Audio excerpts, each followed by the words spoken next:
Se reabre esta audiencia pública sobre las excepciones preliminares y los eventuales fondos, reparaciones y costas en el caso García Rodríguez y otro versus México. Solicito al señor secretario llamar a declarar al perito propuesto por el Estado, tomar sus datos y realizar las prevenciones pertinentes.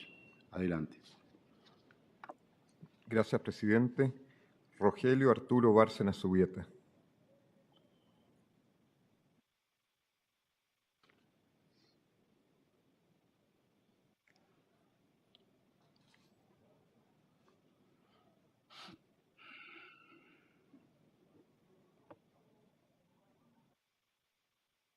Buenos días.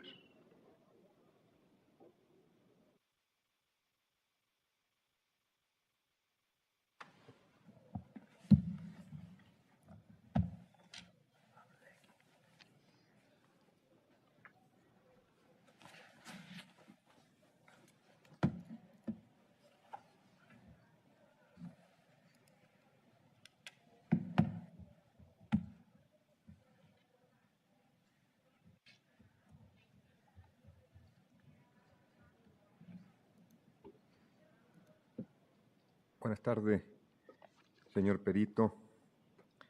Le agradecería manifestar ante la Corte su nombre. Arturo Bárcena Zubieta. Muchas gracias. Nacionalidad y lugar de residencia. Mexicano y resido en la Ciudad de México. Muchas gracias. El experto deberá limitarse a contestar clara y precisamente las preguntas que se le formulen, ajustándose a los hechos o circunstancias que le consten en relación con su experiencia. Se le informa que fue citado por la Corte para declarar sobre la evolución de la doctrina de la Suprema Corte de Justicia de la Nación en relación con las restricciones constitucionales y su papel frente a los derechos humanos contenidos en los tratados internacionales de los que México es parte, a partir de lo resuelto por el máximo tribunal en la contradicción de tesis 293-2011, emitida el 3 de septiembre de 2013, y las interpretaciones que con posterioridad ha realizado sobre las restricciones contenidas en la Constitución General. Se le informa que, de acuerdo con el artículo 53 del reglamento, los Estados no podrán enjuiciar a las presuntas víctimas, a los testigos y a los peritos, a sus representantes o asesores legales, ni ejercer represalias contra ellos o sus familiares, a causa de sus declaraciones, dictámenes rendidos o su defensa legal ante la Corte. A continuación, señor perito, el presidente lo tomará el juramento a rigor. Todos de pie, por favor.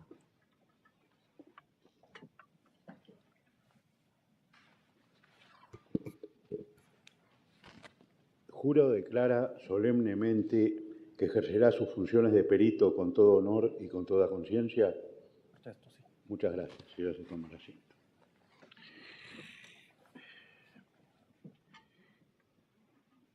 El señor perito tiene la posibilidad de presentar, antes de ser interrogado por los representantes y el Estado, una exposición libre de máximo 10 minutos referente al objeto de su declaración.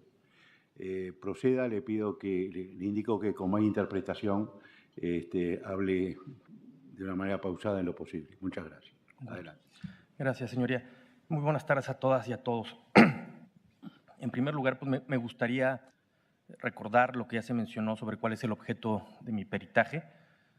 Voy a dar cuenta de cuál es el contenido de la doctrina de la contradicción de tesis 293-2011 fallada por la Suprema Corte y su evolución en casos posteriores. Entiendo que este tema es relevante porque este tribunal es de su interés conocer cuál es el margen de actuación que tienen los jueces mexicanos y particularmente la Suprema Corte derivado de la doctrina establecida en este fallo.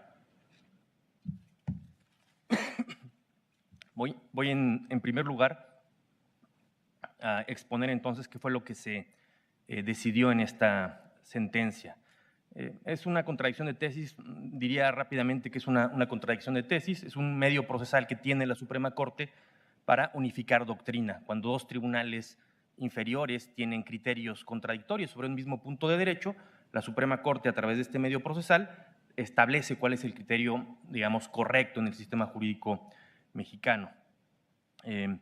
Ahora, en este caso, la Suprema Corte se pronunció sobre un desacuerdo que tenían varios tribunales sobre dos puntos de derecho muy concretos. ¿Cuál era el estado de la cuestión antes de que se fallara la 293 sobre estos puntos y concretamente qué se estaba discutiendo. Perdón. En primer lugar, no estaba claro cómo debían articularse los derechos humanos contenidos en la Constitución y los tratados internacionales. Este era un tema que estaba discutido, debatido, antes de que la Suprema Corte lo zanjara.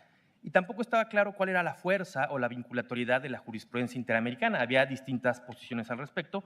La Corte, incluso en algún asunto que no era un precedente obligatorio, había sostenido que en todos aquellos casos donde el Estado mexicano no hubiera sido parte, la jurisprudencia interamericana era orientadora y solo vinculaba aquella jurisprudencia interamericana que derivara de casos contenciosos donde México hubiera sido parte.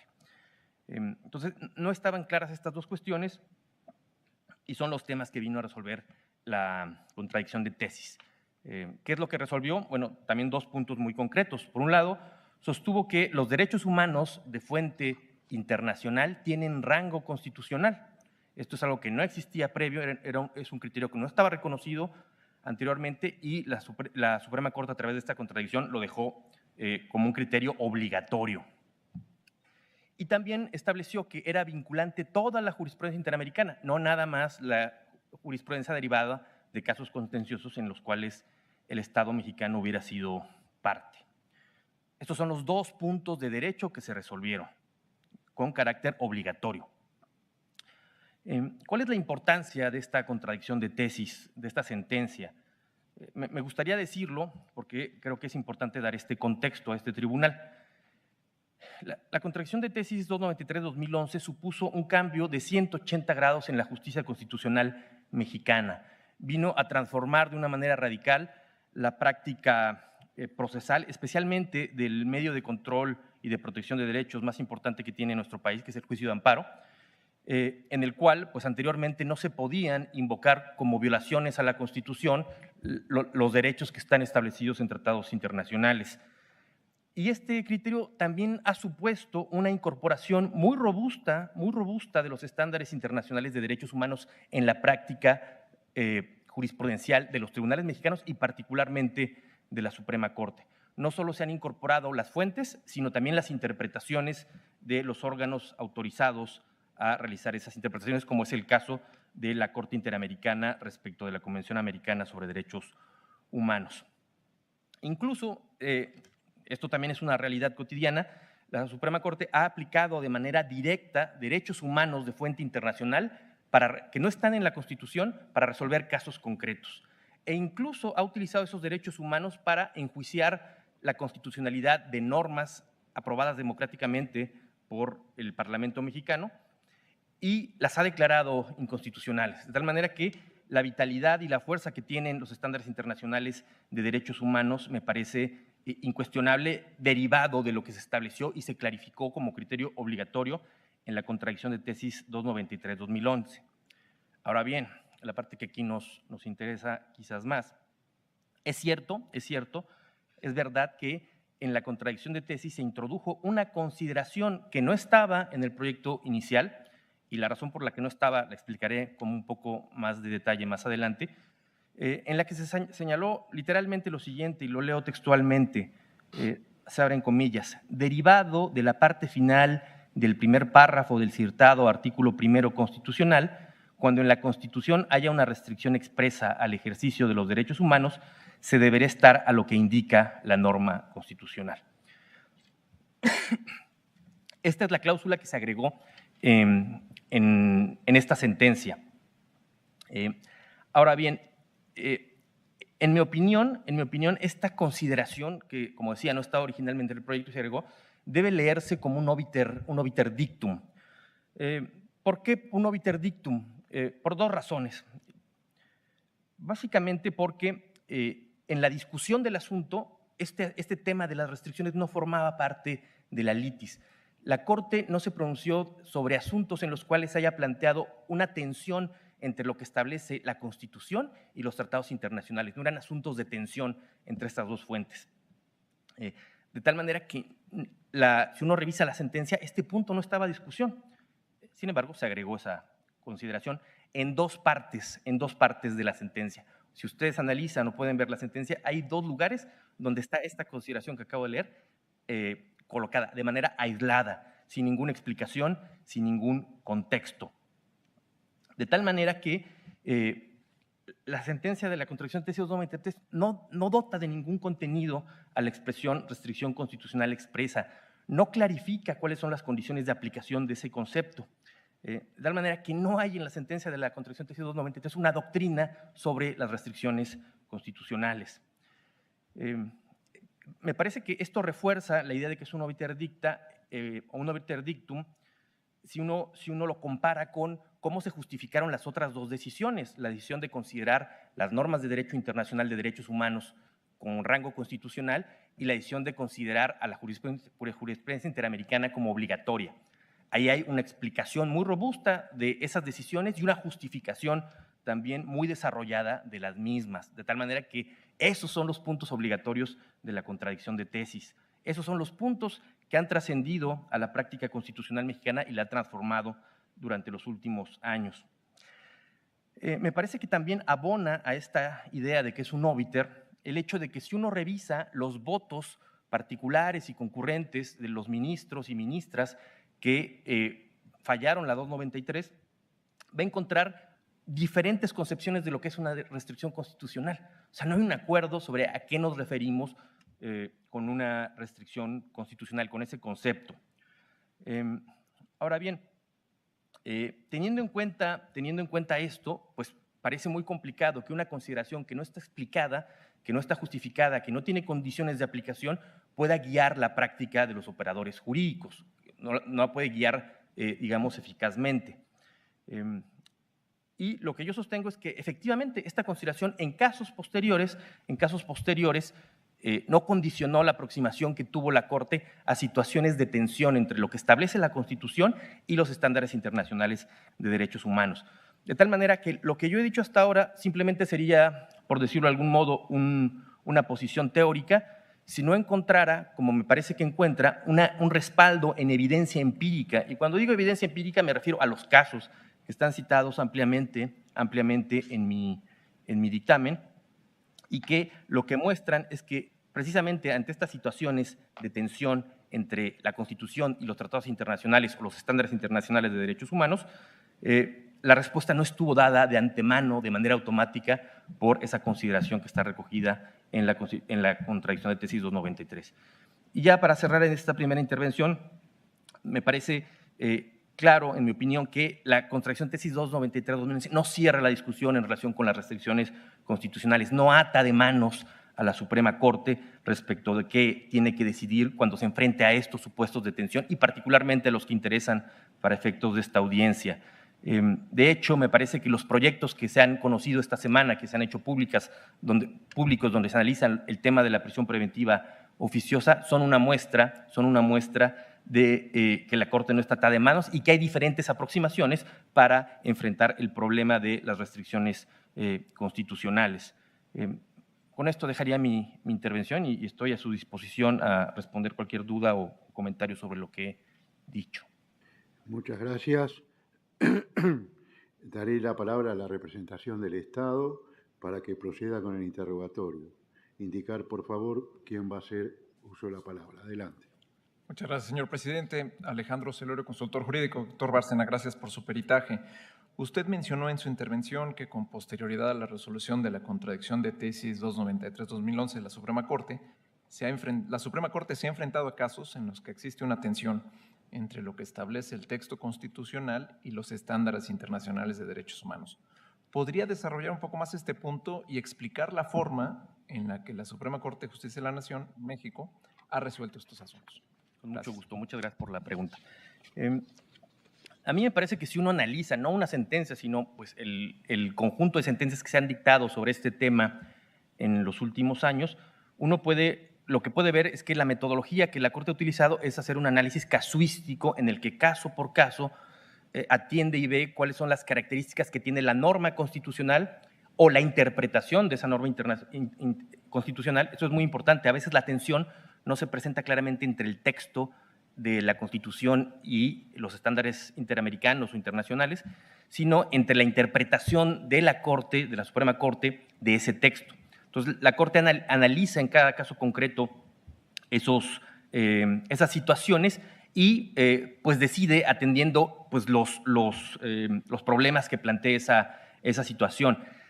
¿Cuáles son las respuestas que ha dado? Bueno, es cierto que en algunos casos ha dicho que hay que estar a lo que establece la Constitución. Hay algunos casos en los que ha dicho esto, todos conocen y aquí se ha discutido el caso de Arraigo, donde una sentencia ya de hace algunos años dijo que debía prevalecer esa restricción constitucional. Pero incluso en esos casos donde ha dicho que al menos yo tengo identificados y descritos nada más dos supuestos en el dictamen, lo que ha intentado hacer la Corte en esos asuntos es señalar que esas normas tienen que interpretarse de la manera en la que se busque en la mayor medida posible armonía con los estándares interamericanos.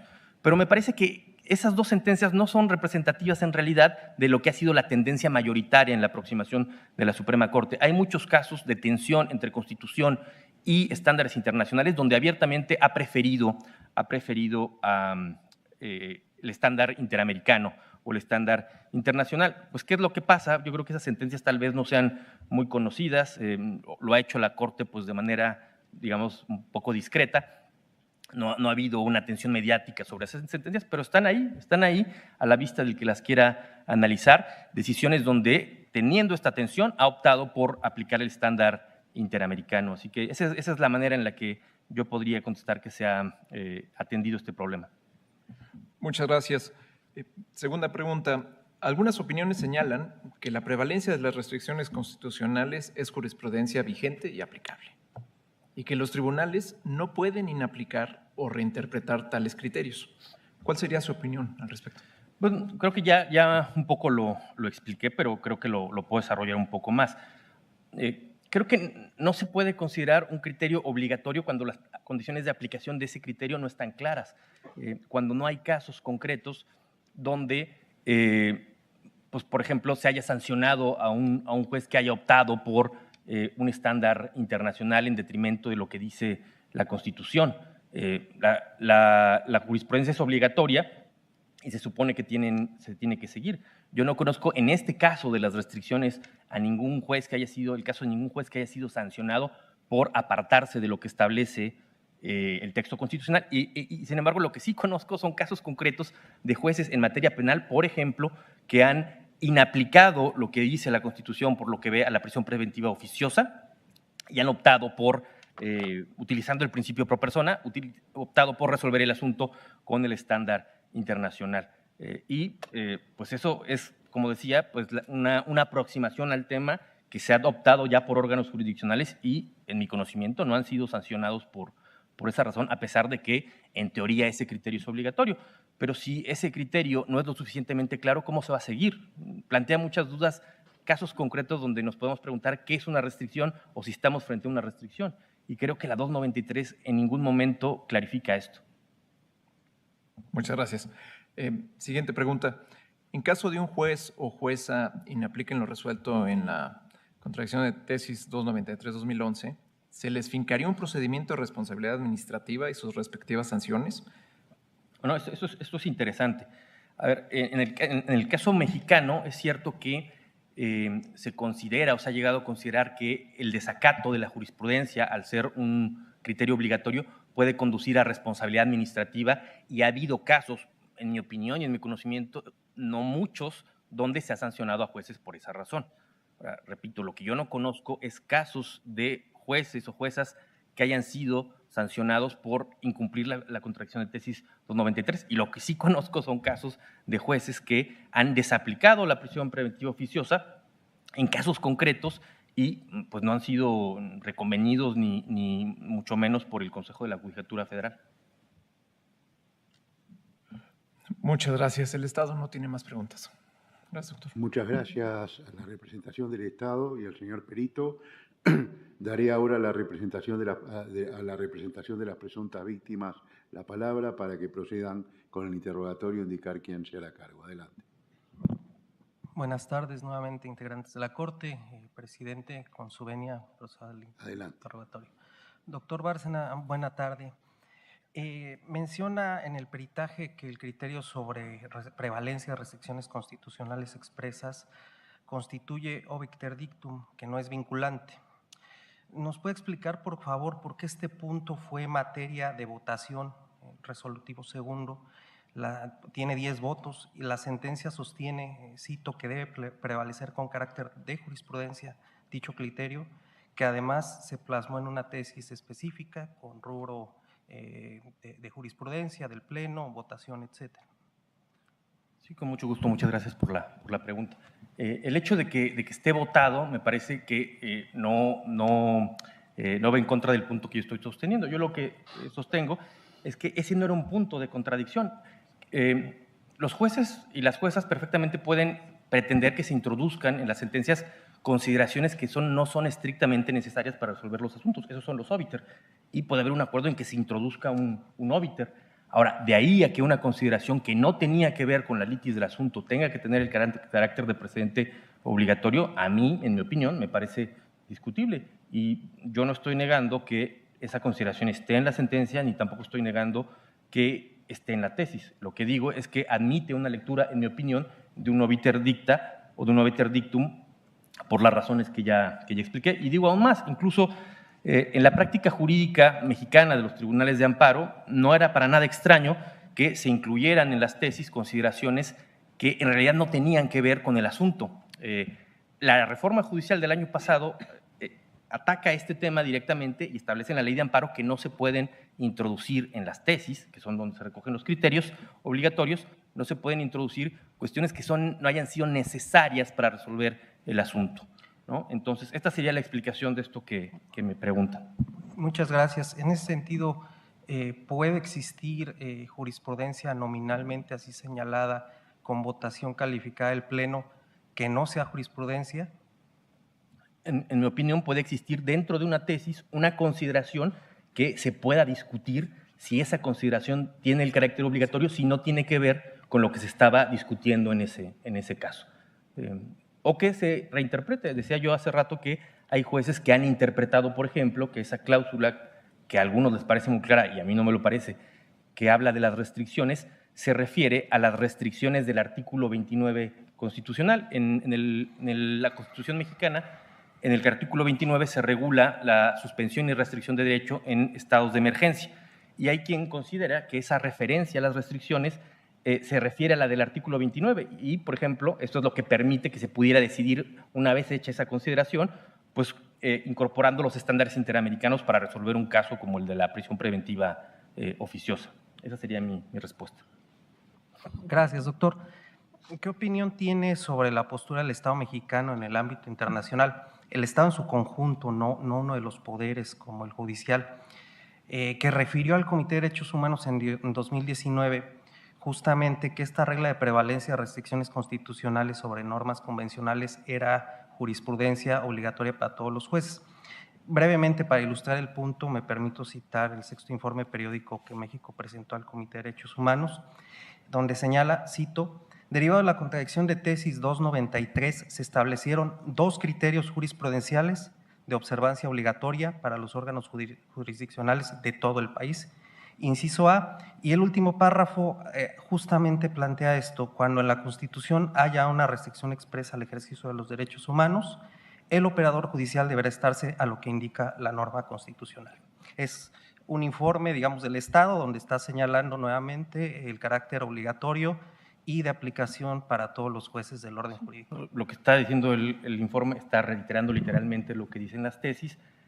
Yo le diría, si es el último informe, probablemente haya sido en el que yo tuve la oportunidad de asistir a Ginebra como director general de Derechos Humanos, donde intenté explicar esto que estoy aquí explicando al tribunal, que más allá de eso, la realidad es que en casos concretos de tensión entre Constitución y derechos humanos, la Corte tiene no uno, varios casos donde ha preferido el estándar interamericano a pesar de lo que dice esa contradicción de tesis. Creo que para mí eso es una evidencia de que la Corte no se siente obligada por ese criterio y, repito, también hay tribunales que han visto la manera de no aplicar la restricción haciendo una argumentación como la que mencioné hace un momento, ¿no?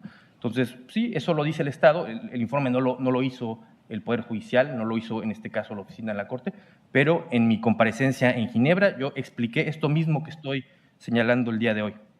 Gracias, doctor. ¿Al día de hoy existe algún criterio del Pleno, no votos particulares, sino decisiones colegiadas por mayoría calificada que determinen la inconvencionalidad del arraigo o la prisión preventiva oficiosa? ¿La pregunta otra vez?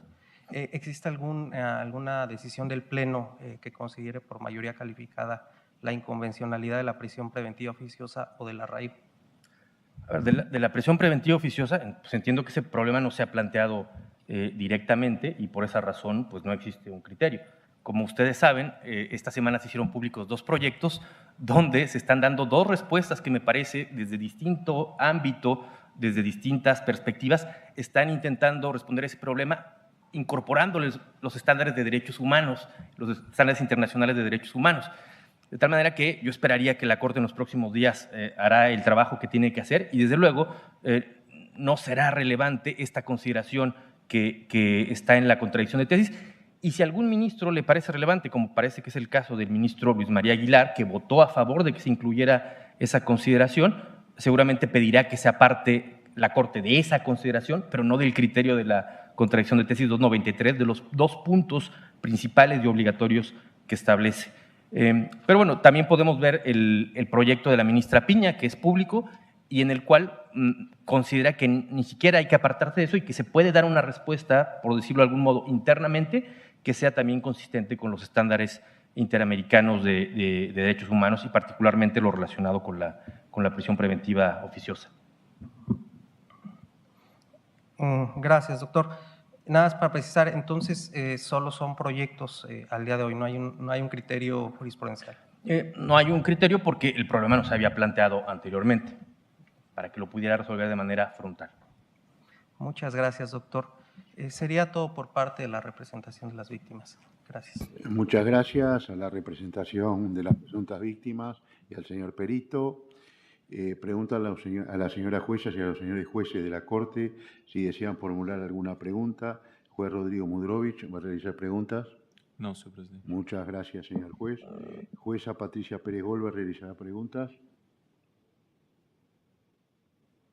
Sí, señor presidente. Adelante.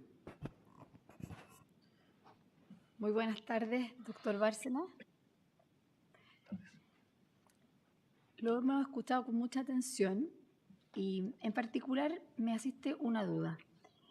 Usted señala que lo que se plantea en esta contradicción de tesis en relación a las restricciones expresas sería un obiter dictum en la sentencia.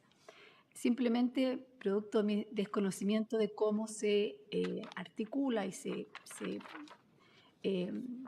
proyectan las resoluciones en el sistema mexicano, le consulto si es habitual que se planteen consideraciones relativas a restricciones a derechos humanos como consideraciones obiter dictum en las resoluciones de la Corte.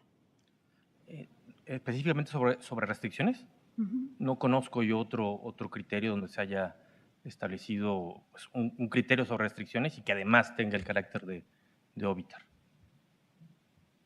Por eso le pregunto, ¿es habitual que en las resoluciones se contemplen consideraciones al paso, dichas al pasar en las resoluciones o no es habitual? No, es muy habitual. Era muy habitual en la práctica de la jurisprudencia de la Corte Interamericana, de la Corte Mexicana, que esto se hiciera de esa manera. Podríamos encontrar muchísimos ejemplos de esto. Por alguna razón, quizás porque la propia teoría del precedente no había permeado en la cultura jurídica mexicana, yo creo que esto no se discutía, pero me parece pues, elemental que es algo que no puede ocurrir, que se diga una consideración al paso que no tiene que ver con el problema que se está resolviendo y que luego eso tenga carácter obligatorio, porque no tiene que ver con el problema jurídico. El poder de las personas juzgadoras está acotada por la litis que plantea el caso, si no podrían estar resolviendo cosas que no se les han planteado y pues creo que ese no es el poder de la jurisdicción, ¿no? Entonces, sí había esa práctica, creo que hay una conciencia también pues, de que eso no está bien y como digo, la reforma judicial del año pasado que tuvo pues, cambios muy importantes en materia del precedente, introduciendo a la propia ley de amparo categorías de la teoría del precedente, de tal manera que pueda haber una mejor construcción judicial del derecho, claramente se dice que esto no se puede hacer ya. No se pueden poner consideraciones que no sean necesarias ni de hecho ni de derecho para resolver los casos. Y pues sí tengo que reconocerlo que era una práctica en la Suprema Corte y en general en el Poder Judicial de la Federación que esto ocurriera. En mi opinión, pues también tiene que ver con la falta de estas herramientas de la teoría del precedente, pues para hilar de manera más fina y más precisa los criterios. Correcto. Y una decisión de la Corte que conste en esta contradicción de tesis, los operadores jurídicos, puntualmente los jueces, ¿no es cierto?, tienen la posibilidad de inaplicar o dejar de lado alguna consideración que se plantee en este texto, porque usted nos señaló que había muchos casos de tensión entre normas internas y normas de origen convencional, y en que no obstante ello se prefería por parte de la Corte la interpretación, por ejemplo, que ha hecho esta Corte Interamericana, ¿no es verdad? Pero usted también señaló que esto no siempre había ocurrido.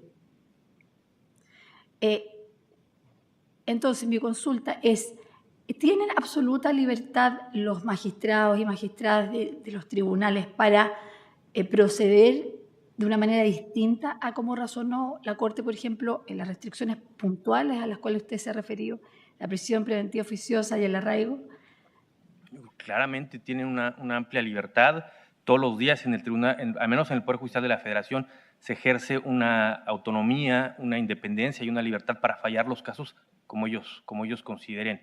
De hecho, pues lo puedo decir también, desde la Escuela Judicial ahora hay un esfuerzo también por capacitar a los tribunales, a las personas juzgadoras, en el manejo de las técnicas del precedente, y una técnica válida de los precedentes es la distinción. Si se considera que hay razones por las cuales este caso es distinto de lo que marca este criterio, por ejemplo, se puede llegar a distinguir, ¿no? Entonces creo que pues esa es una situación que puede ocurrir, y me parece que la libertad para apartarse, decía hace un momento que incluso conozco casos de un juez federal, puedo decir incluso su nombre si se necesita, que enfrentando el problema de lo que dice la 293, ha considerado que el criterio de las restricciones hace referencia en realidad a las restricciones del estado de emergencia, y que por tanto eso le permite a él decidir con pro persona cuál es el criterio o cuál es el estándar más benéfico para las personas, y optando entre el 19 constitucional y la interpretación de la Corte Interamericana, ha preferido la Corte y ha negado prisiones preventivas que pues se tendrían que declarar oficiosamente, ¿no? Entonces no digo que todos lo hayan hecho, lo que digo es que está garantizada la independencia de las personas juzgadoras para tomar este tipo de decisión, y si están argumentadas y están justificadas, pues creo que se tienen que respetar, y ya vendrán también pues los recursos para que las personas, si tienen alguna inconformidad, la puedan plantear ante las instancias pertinentes. Doctor Bárcena, veo que usted ha tenido la oportunidad de aclarar en Ginebra y que está muy familiarizado con las herramientas hermenéuticas que existen en materia de derechos humanos. Desde su experiencia como jurista, ¿qué opinión desde el punto de vista de la convencionalidad le merecen estas restricciones a las que ha hecho referencia, el arraigo y la prisión preventiva oficiosa?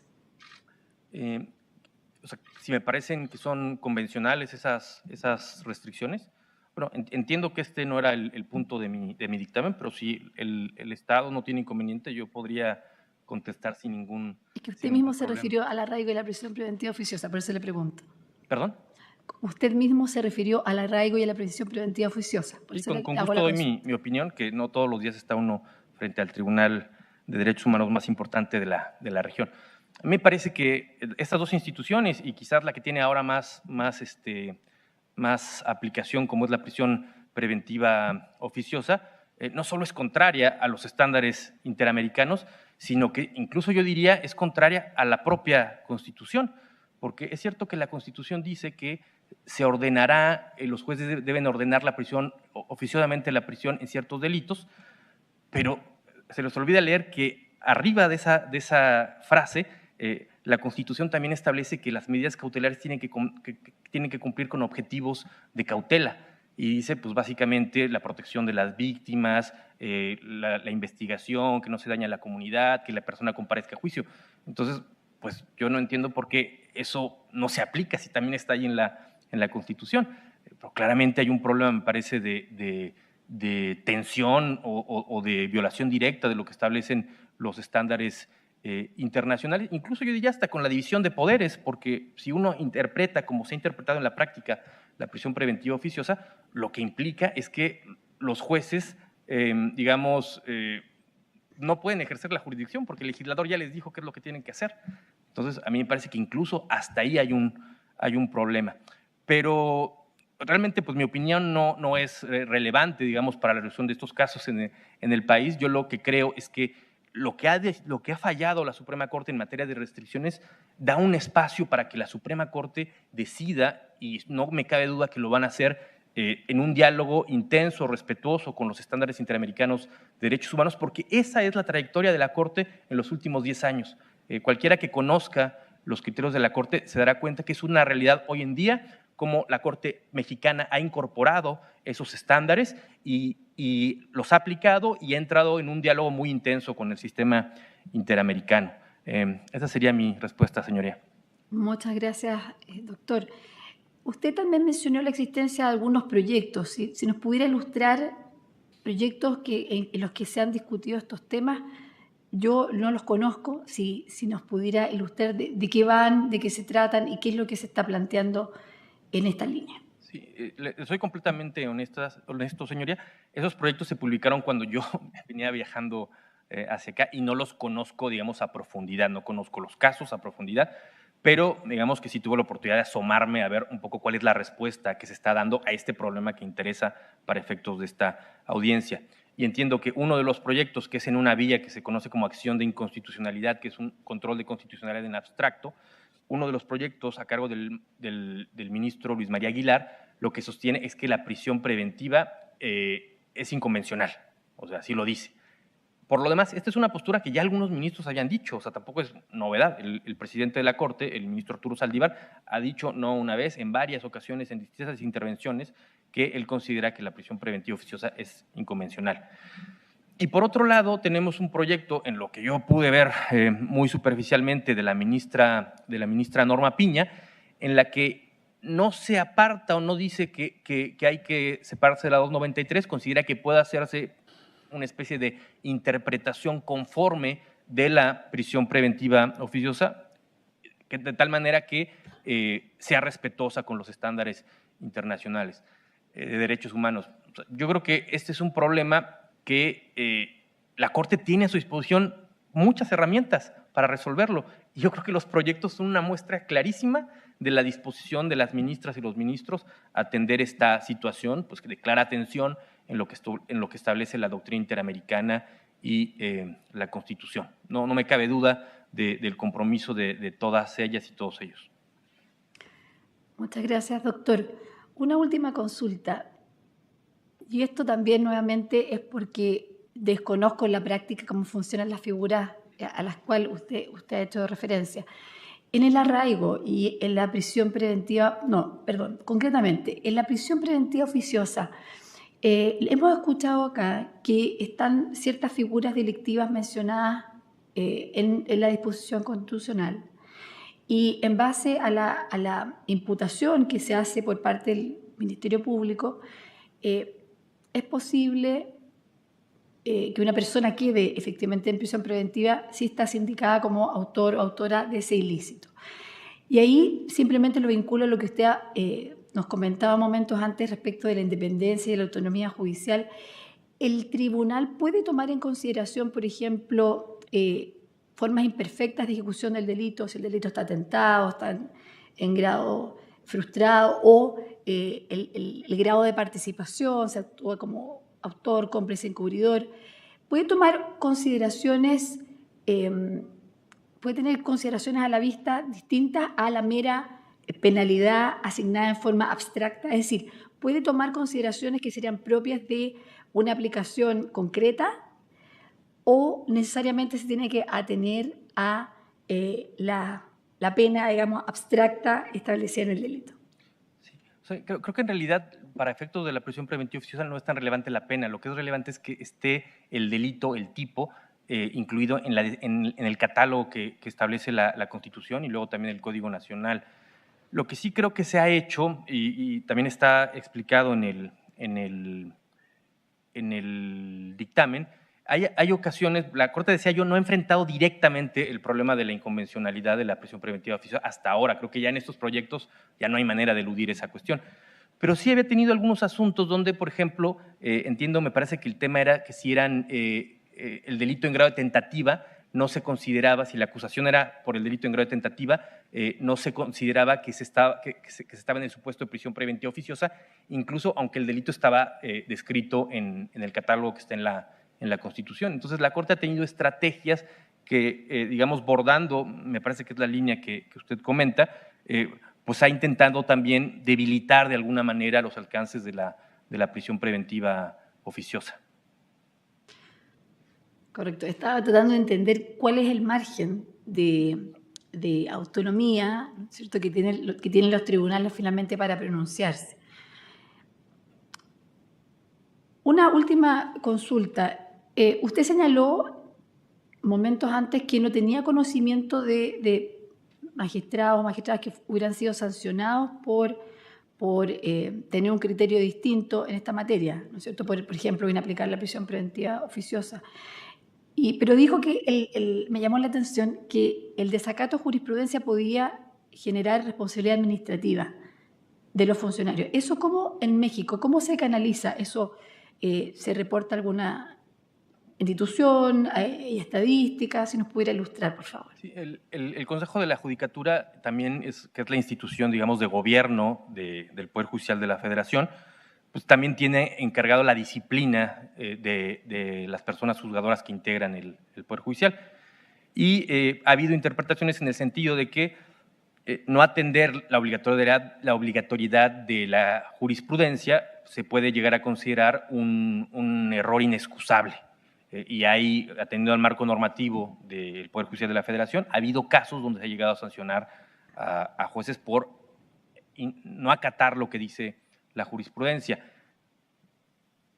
En mi conocimiento, bastante pocos en los últimos años, y en mi conocimiento, ni en ningún caso relacionado con la 293, por la sencilla razón de que si ni siquiera está claro que es una restricción, y eso es lo que está discutido, creo que esto no lo mencioné, o si lo mencioné tal vez no hice suficiente énfasis. Hubo varios ministros que pidieron que se incluyera esa consideración en la sentencia. Bueno, ni siquiera hay un acuerdo entre ellos de qué significa una restricción, ¿no? Hay distintas interpretaciones del alcance y realmente eso es sumamente relevante para que el criterio pueda seguirse y aplicarse a casos concretos. En mi opinión, eso es lo que ha permitido que la Corte, cuando se ha enfrentado a casos de tensión, pues no se sienta constreñido por eso, porque no hay ni siquiera una teoría, una doctrina de la Corte sobre restricciones constitucionales que pueda guiar la aplicación de ese criterio. Como observo que usted tiene un conocimiento amplio del funcionamiento del sistema, le pregunto qué opinión tiene usted entre estas restricciones expresas y la implementación del sistema acusatorio en México, que entiendo se ha ido postergando en el tiempo. ¿Ve usted alguna relación, si es que la identifica, en cuanto a que se mantengan estas figuras? O sea, yo creo que esas figuras, si se me permite decirlo, son como una especie de resabio del sistema anterior. De hecho, en el sistema anterior, se conoce en México como sistema mixto o sistema inquisitivo, a veces también se le dice. En ese sistema teníamos un esquema de prisión preventiva en el cual, si la persona era acusada de delito grave, y había dos esquemas para determinar cuándo un delito era grave, automáticamente iba a prisión preventiva. Entonces, pues claramente esto es un esquema que facilita mucho el trabajo de los fiscales, porque pues no tienen que acreditar la necesidad de la cautela, pero pues que está totalmente en detrimento de los derechos de las personas, ¿no? Entonces, a mí me parece que son cuestiones que se quedaron ahí. Incluso yo diría que el propio auto de vinculación a proceso que está ahora en el nuevo sistema, pues es un resabio donde se quiso replicar de alguna manera lo que existía como un auto de formal prisión en el sistema previo, ¿no? Muchos países de la región pues no tienen algo parecido a un auto de vinculación a proceso. Entonces, yo creo que son resabios de esa cultura jurídica que pues tienen todavía desgraciadamente una plasmación en la Constitución. Una última consulta. ¿Tiene usted una idea aproximada más o menos de cuántas personas están en situación de arraigo en México hoy día? Es un tema que o sea, no hice una consulta formal, pero recuerdo haberlo platicado con algunas personas en el consejo a propósito de que iba a venir yo acá, y recuerdo que me dijeron, parece que el año pasado habían 4 personas que se habían arraigado, pero tampoco podría decir con total certeza que ese es el dato oficial. También la gente, que yo no soy experto en sistema penal, desde luego, lo que me comentan es que es una figura que está más en desuso. Pues creo que les funciona mejor la otra figura, que es la prisión preventiva oficiosa. Y justamente respecto a la prisión preventiva oficiosa, ¿esa es una figura en que las personas están privadas de libertad en recintos federales o pudieran estar privadas de libertad en recintos estaduales? ¿En dónde, perdón? En el caso de la prisión preventiva oficiosa. Sí, están recluidas en centros penitenciarios, sí. ¿Federales? Sí, obviamente la Constitución dice que tiene que estar aparte, digamos, separados de las personas que están sentenciadas, pero sí, no, a diferencia del arraigo, que había centros de arraigo, casas donde ahí los ponían, aquí pues es en centros penitenciarios, sí. ¿Y tiene usted una idea aproximada de cuántas personas estarán en esa condición en México, en prisión preventiva oficiosa? Eso sí, fíjese, no tengo idea, señoría. Yo creo que deben ser muchas, porque los delitos cada vez, el listado de delitos es cada vez más grande. O sea que no tengo ni idea, francamente. Bueno, muchísimas gracias. A usted por la pregunta. Tengo más preguntas, presidente. Muchas gracias, señora jueza. Jueza Verónica Gómez realizará preguntas. No, señor presidente. Muchas gracias, señora jueza. Señora jueza Nancy Hernández López realizará preguntas. No, señor presidente. Muchas gracias, señora jueza. Señor juez Humberto Sierra Porto, adelante.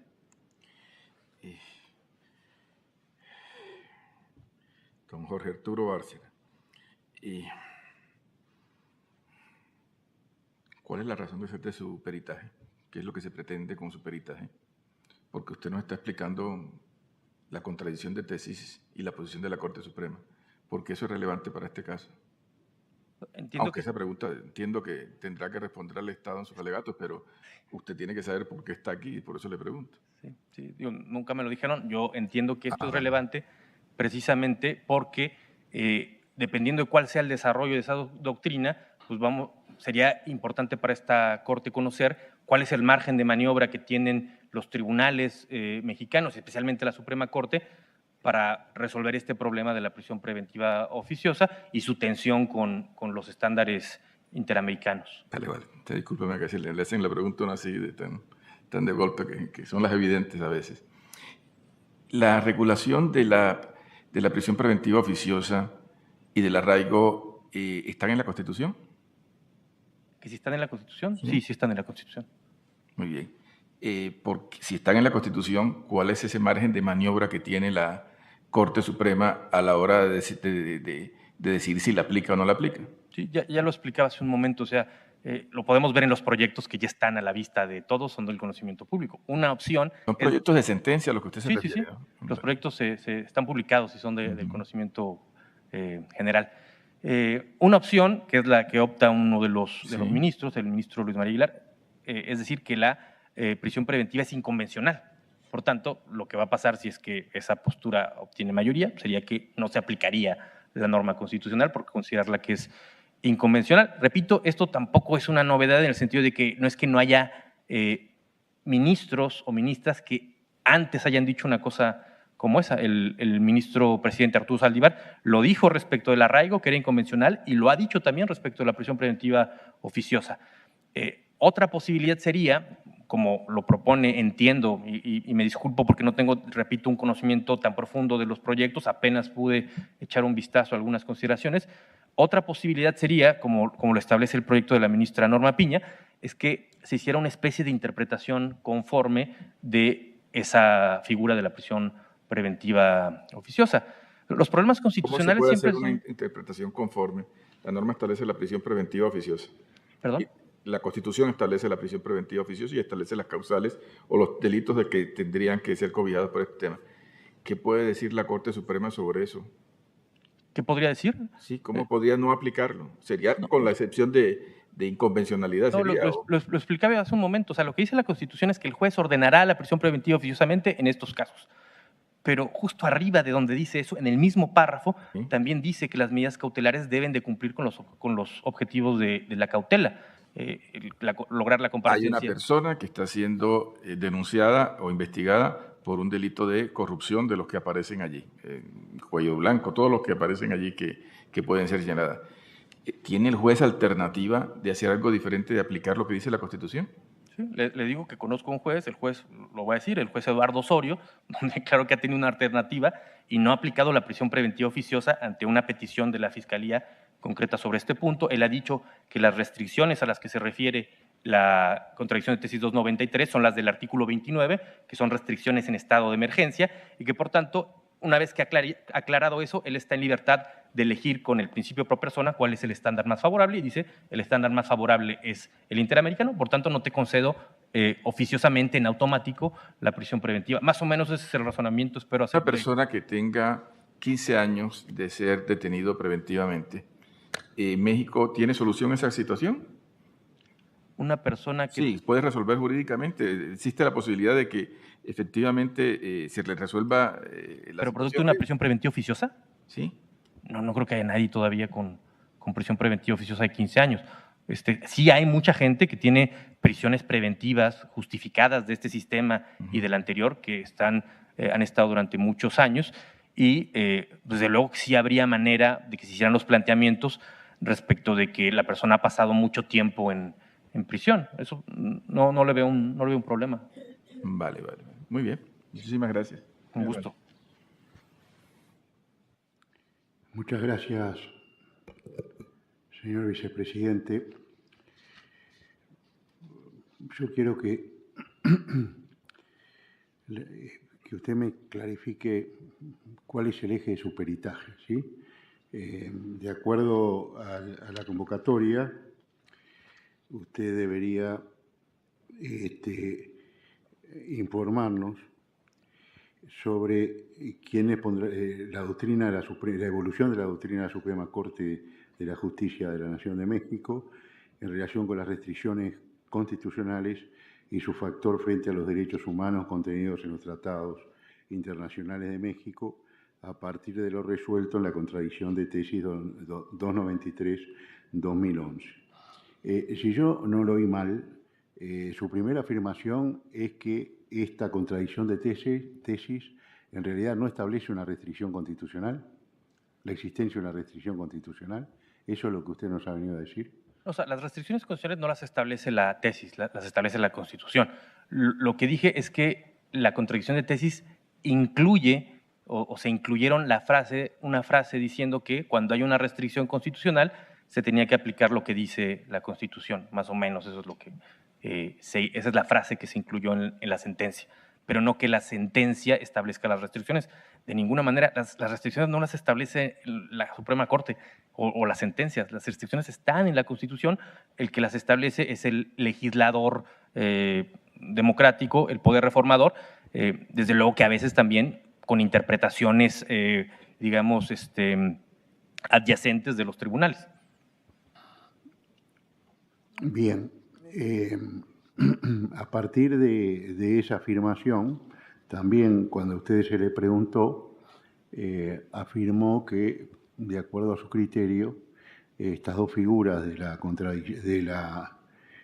arraigo y de la prisión preventiva oficiosa irían en líneas generales contra la Convención Americana y la jurisprudencia de esta Corte. Más o menos esa es la idea. Entonces, mi pregunta es, ¿qué puede hacer a su criterio hoy un juez mexicano de instancia, por ejemplo, cuando tiene que aplicar cuando le piden que aplique un arraigo, una prisión preventiva oficiosa? ¿Qué alternativa tiene? Bueno, yo no soy nadie, la verdad, para decirle a los jueces qué deban hacer, pero creo que para ellos el hecho de que la prisión preventiva oficiosa esté en la Constitución es un argumento poderoso para que ellos se sientan obligados a dictarla cuando se solicita por alguno de esos delitos. Entiendo que eso suceda en muchos casos, pero como ya mencionaba, claramente hay un espacio para incluso los jueces de instancia que puedan discutir eso, y conozco casos concretos reales de jueces que lo han hecho. Entonces, ¿por qué no todos lo hacen? Bueno, no lo sé. Tampoco quiero animarlos a que lo hagan. Ellos resuelven pues, con independencia, con autonomía, y ellos pues, sabrán las razones. Lo que quiero que quede muy claro, que esa es mi opinión que defiendo en el peritaje, es que esta discusión está abierta. No me parece para nada correcto decir que la contradicción de tesis estableció una regla que ya hay que aplicar a rajatabla y todo tiene que hacerse de esa manera. Pero ni siquiera porque yo lo diga, porque si uno ve los casos que yo cito en mi dictamen, en situaciones de tensión, menciono el último porque me parece uno de los más relevantes, ya que me da la oportunidad, señoría, su pregunta. La Constitución establece, por ejemplo, que las indemnizaciones por motivo de expropiación deben de pagarse a valor catastral.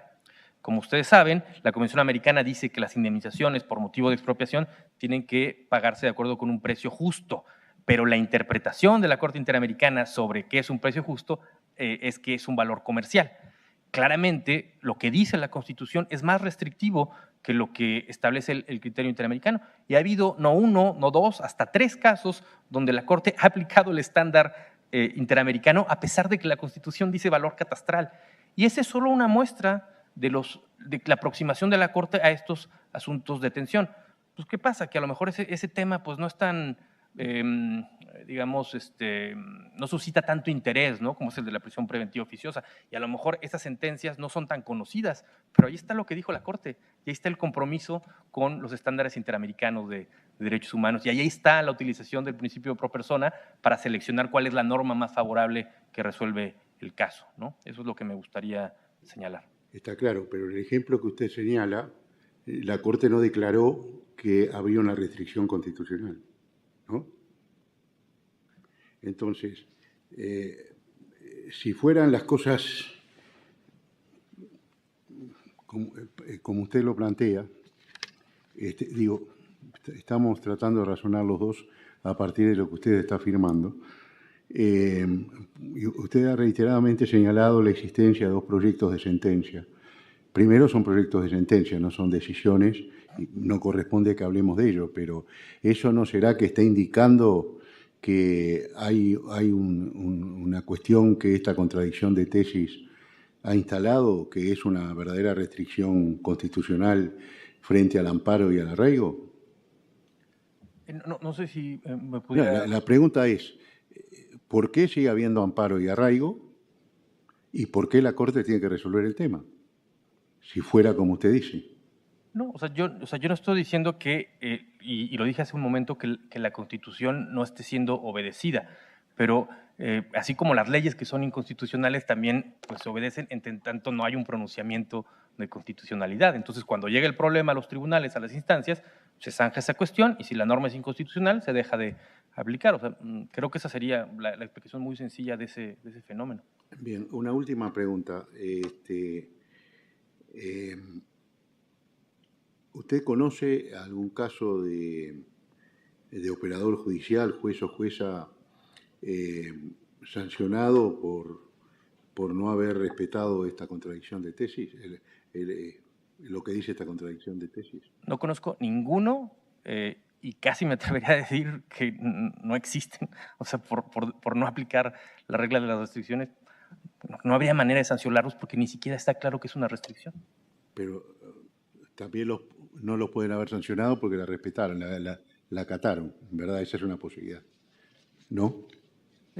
Sí, bueno, habrá muchos que se conducen diciendo que esto es una restricción y por tanto la acato, pero digamos tampoco, como en el caso que ya mencionaba, que se considera que ahí se puede desaplicar la Constitución, tampoco ha habido una sanción.